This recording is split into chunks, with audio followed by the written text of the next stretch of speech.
Assalamualaikum warahmatullahi wabarakatuh. Perkenalkan, nama saya Kafilina Rizky Harum Fitriani.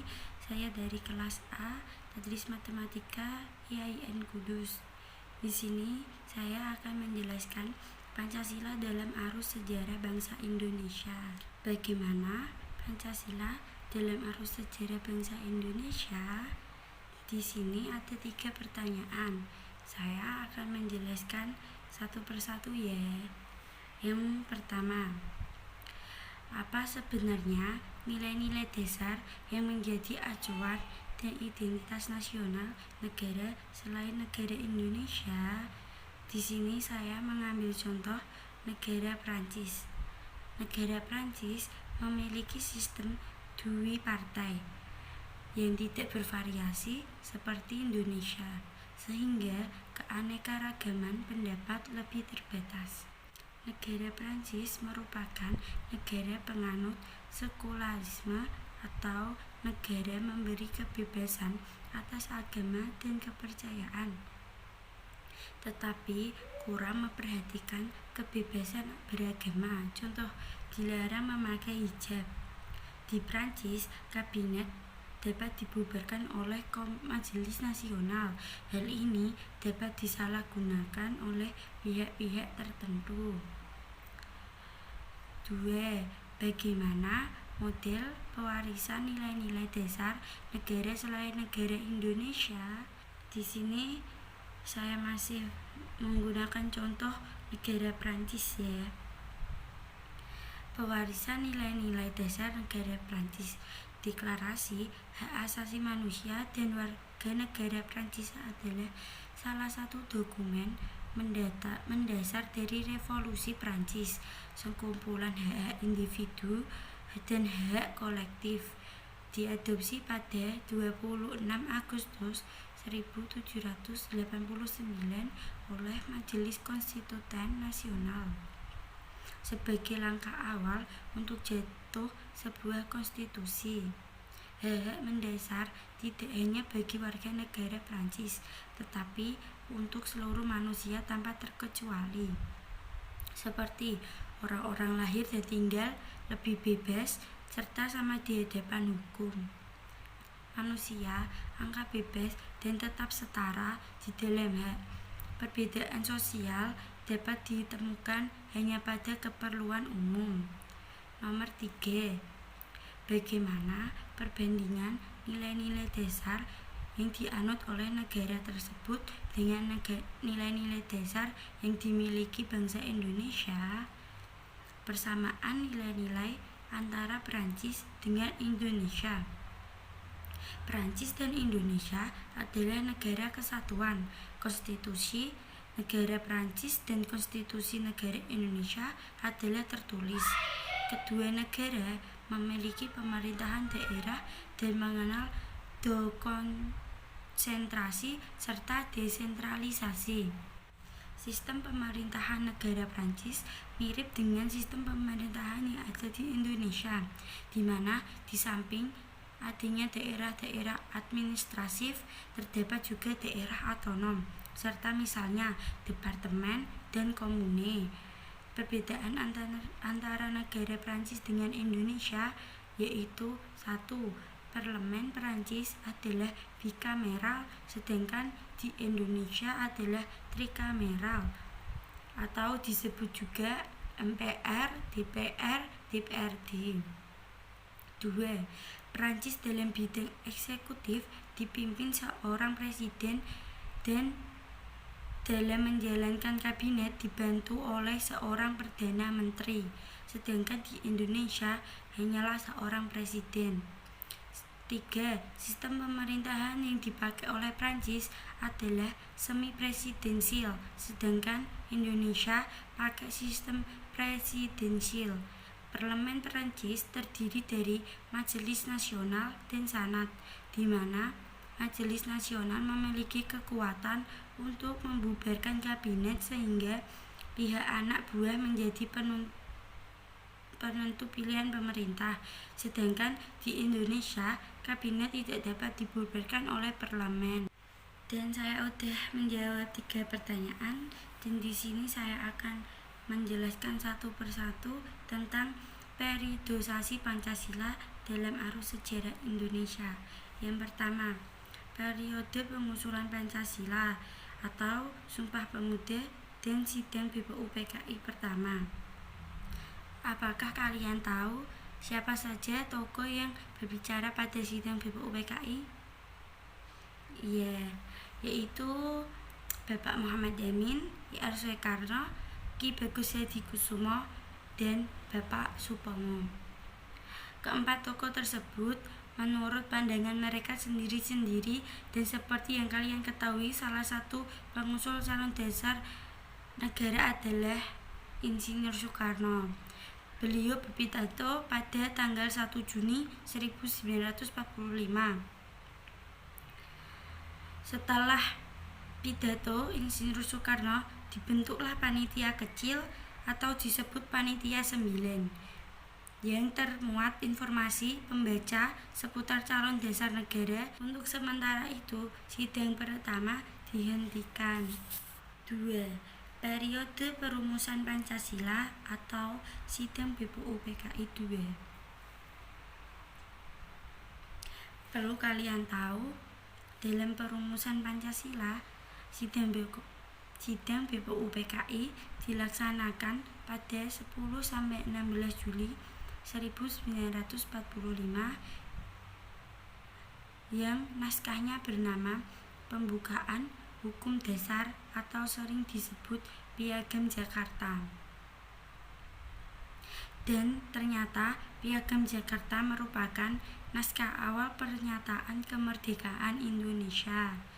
Yang ketiga, periode pengesahan Pancasila atau proklamasi dan sidang PPKI.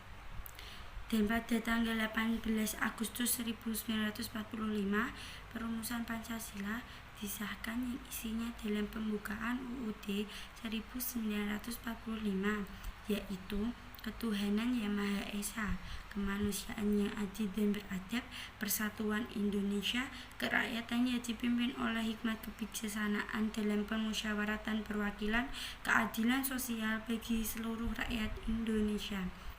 4. Periode ujian Pancasila atau Konstitusi RIS dan UUDS 1950.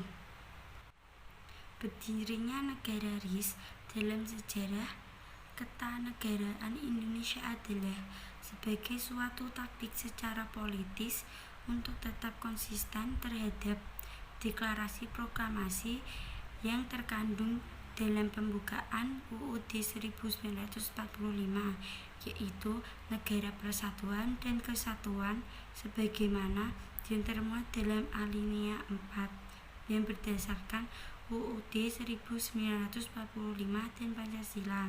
Sementara berdasarkan UUDS 1950 dilaksanakan pemilu yang pertama pada 1955. Pemilu ini dilaksanakan untuk membentuk 2 badan perwakilan, yaitu Badan Konstituen dan DPR. 5. Periode polarisasi Pancasila atau Dekret 5 Juli dan G30 SPKI. Pada tanggal 5 Juli 1959, Presiden Soekarno mengambil langkah yang disebut dengan langkah darurat dengan mengeluarkan dekret. Setelah dekret Presiden Soekarno 5 Juli 1959, seharusnya pelaksanaan sistem pemerintah negara didasarkan pada UUD 1945. Karena pemberlakuan kembali UUD 1945 menurut konsekuensi sebagai berikut. 1. Penulisan Pancasila sebagaimana termaktub dalam pembukaan UUD 1945. 2. Penyelenggaraan negara seharusnya dilaksanakan sebagaimana batang tubuh UUD 1945. Dan 3. Segera dibentuk MPRS dan DPAS. Kekuasaan Presiden Soekarno berada di puncak piramida, yang artinya berada pada posisi tertinggi yang membawai Ketua MPRS, Ketua DPR, dan Ketua DPA, yang pada waktu itu diangkat Soekarno sebagai menteri dalam kabinetnya, sehingga mengakibatkan sejumlah politik dan perebutan pengaruh sebagai pihak dengan berbagai cara, baik dengan mendekati maupun menjauhi presiden. Pertengkaran antara begitu keras, seperti yang terjadi antara tokoh PKI dengan perwira Angkatan Darat, sehingga terjadilah penculikan dalam pembunuhan sejumlah perwira AD yang dikenal dengan peristiwa Gerakan 30 September atau G30 SPKI. 6. Periode Pancasila Orde atau pedoman penghayatan dan pengamalan Pancasila. Pada masa pemerintahan Orde dipimpin oleh Soeharto sebagai Presiden Indonesia menggantikan Soekarno. Masa Orde hadir, maka arah pemahaman terhadap Pancasila mulai diperbaiki karena masa pada Orla terjadi banyak penyimpangan. Pengalaman instabilitas politik yang kemerosotan ekonomi menjadi dalih bagi Soeharto untuk memulihkan pasca gejolak politik menggunakan Pancasila. Ia menggunakan P4 atau Pedoman Penghayatan dan Pengamalan Pancasila atau Eka Prasetyo Pancakarsa. Soeharto menggunakan Deklarasi Pancasila untuk memperoleh kesan kuat bahwa dirinya adalah seorang yang memegang teguh Pancasila. Dan di sini saya akan menjelaskan pentingnya Pancasila dalam kajian sejarah Indonesia. Yang pertama, Pancasila sebagai identitas negara Indonesia.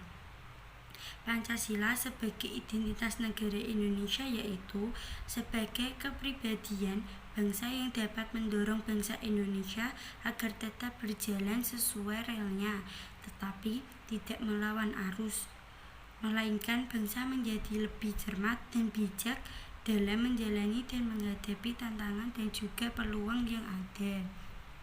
2. Pancasila sebagai kepribadian bangsa Indonesia. Pancasila sebagai kepribadian bangsa Indonesia adalah perwujudan dari nilai-nilai budaya bangsa Indonesia sendiri yang diyakini kebaikannya dan kebenarannya. Pancasila merangkum nilai-nilai yang sama yang terkandung dalam adat istiadat kebudayaan agama-agama yang ada di Indonesia. Pancasila sebagai pandangan hidup bangsa Indonesia merupakan perwujudan dari nilai-nilai budaya bangsa yang diyakini kebenaran dan kebaikannya. Dengan demikian, Pancasila sebagai pandangan hidup bangsa mencerminkan jiwa dan kepribadian bangsa Indonesia. 4. Pancasila sebagai pandangan hidup bangsa Indonesia merupakan perwujudan dari nilai-nilai budaya bangsa yang diyakini kebenaran dan kebaikannya. Dengan demikian, Pancasila sebagai pandangan hidup bangsa mencerminkan jiwa dan kepribadian bangsa Indonesia. 4.